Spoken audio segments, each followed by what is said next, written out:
neighboring a trailer, doing a driving video in the 2009 135i. Gonna take it a little easy, talk through some of the straight sections, and then I'll shut up during the curvy parts. Yeah, so some of the things that I really like about this car, maybe I'll start a little backstory. I bought this car off my brother. He bought it off of our, I've been using the word aunt, but she's my, alright, ready for this? Dad's sister's husband's sister. So you might also say my cousin's aunt, not actually my aunt, but close enough. Yeah, so she bought the car new, got it in European delivery, ordered it online. Should have pretty much every option available for the 2009. I think there might be, I had trouble looking it up recently. I know I looked it up a few years ago. I think there's a package called like the value pack or something like that. This car did not have that. I think it was kind of just didn't really add anything to the fact that otherwise it was fully loaded. So M Sport, cold weather package, those are the two big ones in my opinion. Comfort Access is the keyless entry. I think that's part of the premium package. That comes with a premium sound system too. This car has the best sound system I've ever heard in a car. It's really well balanced. It has, I think, two 10-inch subs underneath the front seats, so you get, well, they just did a really nice job of getting a really great sound across the whole entire sound spectrum. And in my opinion, a lot of times cars will have small speakers and really hit the highs pretty well, and then they'll have like a really big sub, like a 12-inch that hits the lows really well, and they kind of lack middle range. This car is really balanced throughout the entire sound spectrum. Yeah, so what else? It has the navigation system. I know, 10, 11 years on, people have mixed feelings about that. I always found it useful. It's a lot easier to navigate than the heads-up display.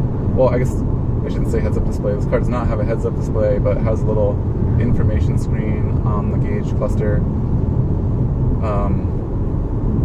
Yeah, I don't know. I mean, the nice thing about the navigation system is it has like a full equalizer for the sound system that you can access through it, and a whole bunch of other features. I don't think you can see it on the video. I think the screen is not visible on the video, but you have all the BMW check control and service indicators and everything that you can access through that system. I usually just leave it on a screen called onboard info, which has your range, average fuel consumption, average speed, and then I set it to have on the side screen some of the GPS information, so GPS coordinates and elevation and things like that.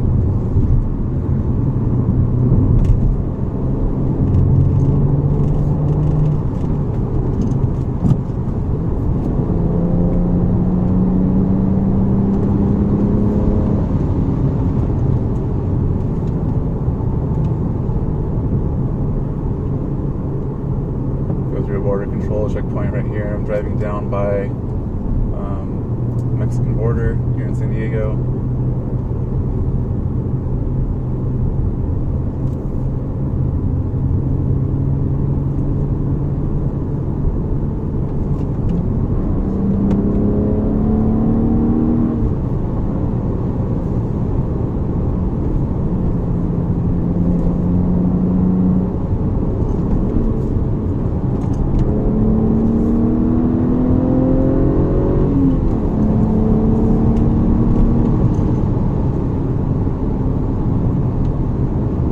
This car is really fun on a twisty road like this, especially when I need traffic in my lane.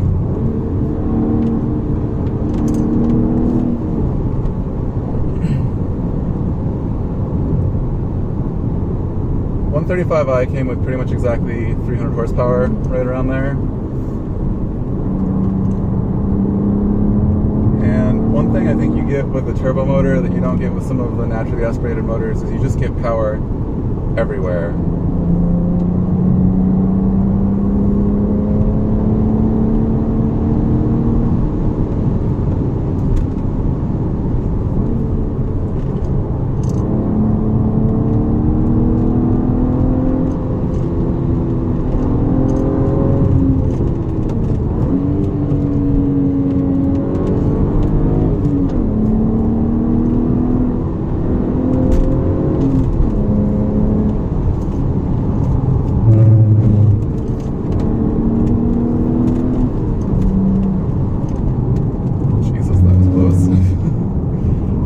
was inches away from the windshield.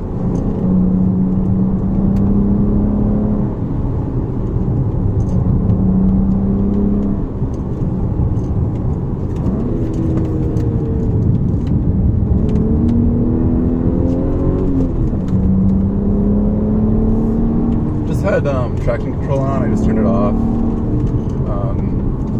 Leaving stability control on just in case we get in real trouble.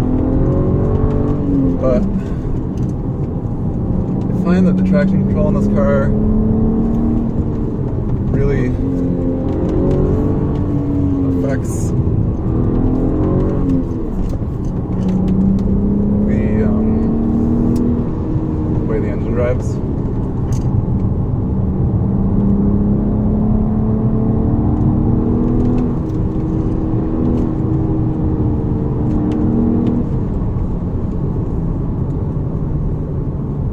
So the other thing is right now this car has the Nitto NT 555s. The tires have a lot of grip. They do drive kind of strange, I think. One of my friends has them on his Mustang. He said it's,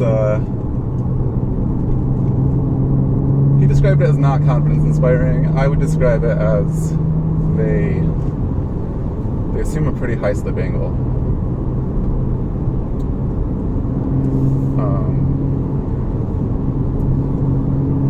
So you kind of get this interesting effect where they're kind of sliding a little bit, but they're not breaking free.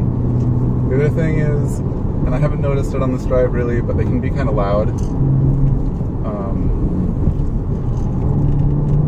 Like they squeal pretty easily.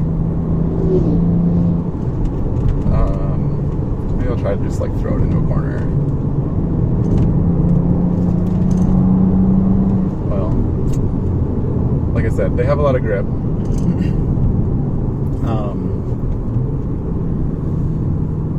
So yeah, the tires, the NT 555s, the Nittos, they have a lot of grip.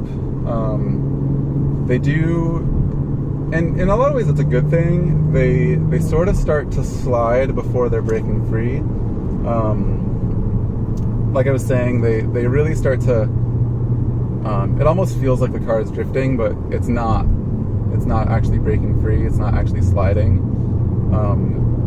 So in you know, racing technical terminology, you would say they have a really high slip angle near peak grip, or they might even have kind of a gradual breakaway.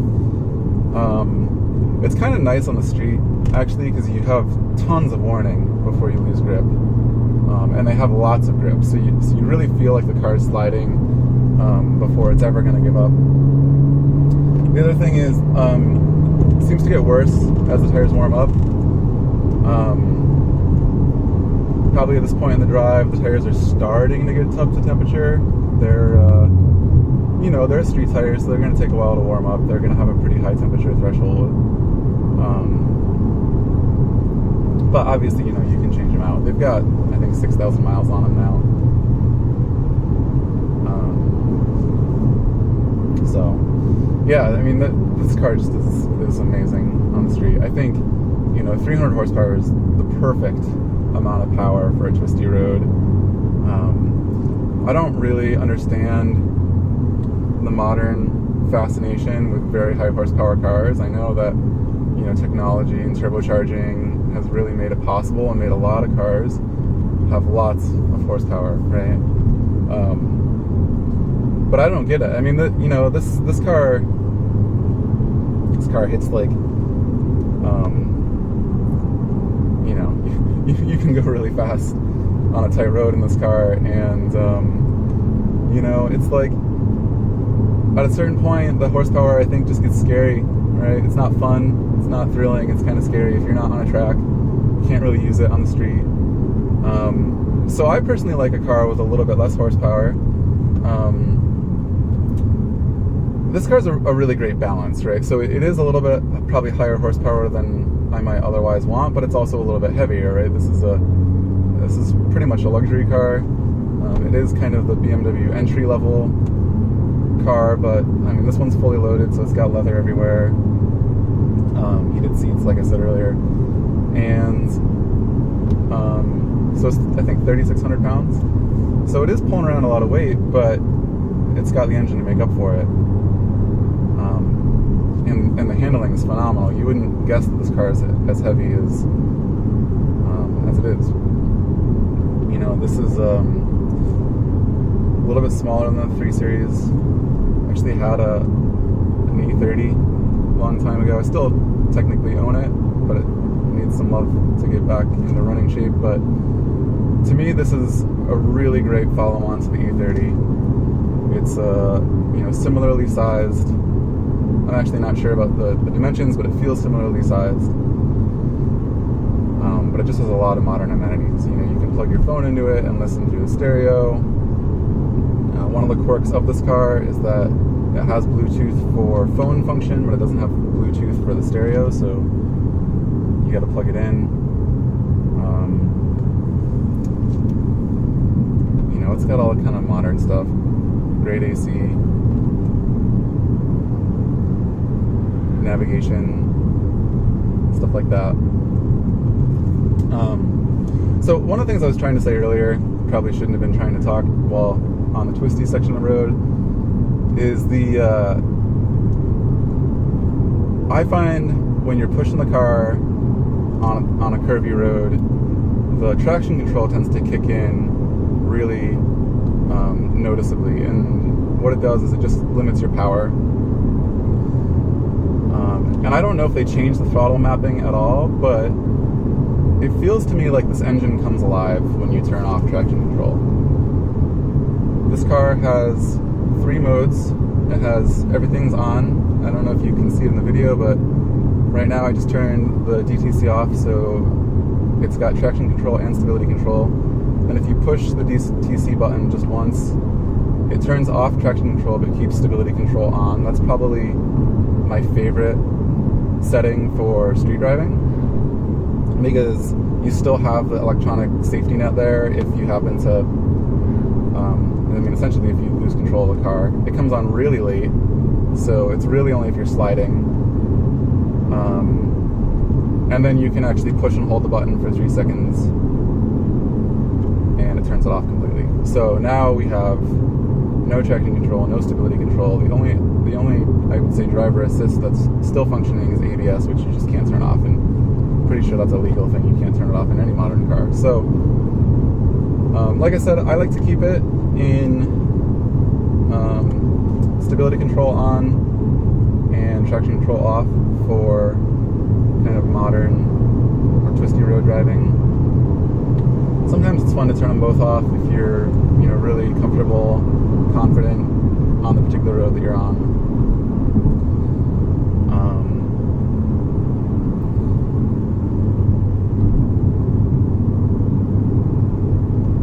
So what I'm going to do here is I'm just going to let these cars go ahead and pull over, give them a little bit of space.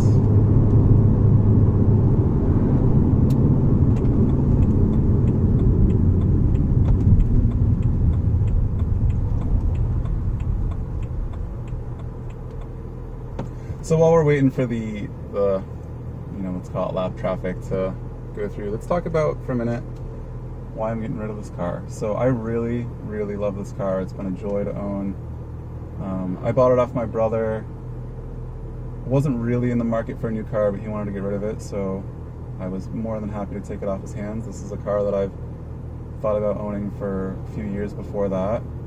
Definitely my top pick of BMWs, modern BMWs, let's say. I thought about, well, let me say it. So I had a kid maybe about 2 years ago. He's 21 months old, and I personally had no problem with having a 2-door, but my wife just didn't want to deal with putting a kid in and out of a 2-door. So I thought it was a good opportunity to essentially make some changes to my garage. So we got a 4-door Volkswagen Golf. That's my daily driver now, and really what I want to do is I want to replace this car with my childhood dream car, which is a Lotus release. So this is a great car that's a great middle ground between a Lotus and a Volkswagen Golf, I should say. And it really served me really well for a long time. But now it's time to find a new home. Find somebody who's at the right point in their life, got the right situation. Definitely this is a great car for somebody who's single or for somebody without kids. It's really comfortable, really fast, really fun to drive. It does everything just really excellently. I had considered trading this in and replacing it with a E39 M5, and I test drove one, and to be totally honest, I did not find it to be nearly as fun to drive. So it was just like, alright, I guess now's the time. Just get something that's a little more boring for daily driving. The Golf is a totally fun car for daily driving. And then get a more extreme sports car, two-seater.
everybody.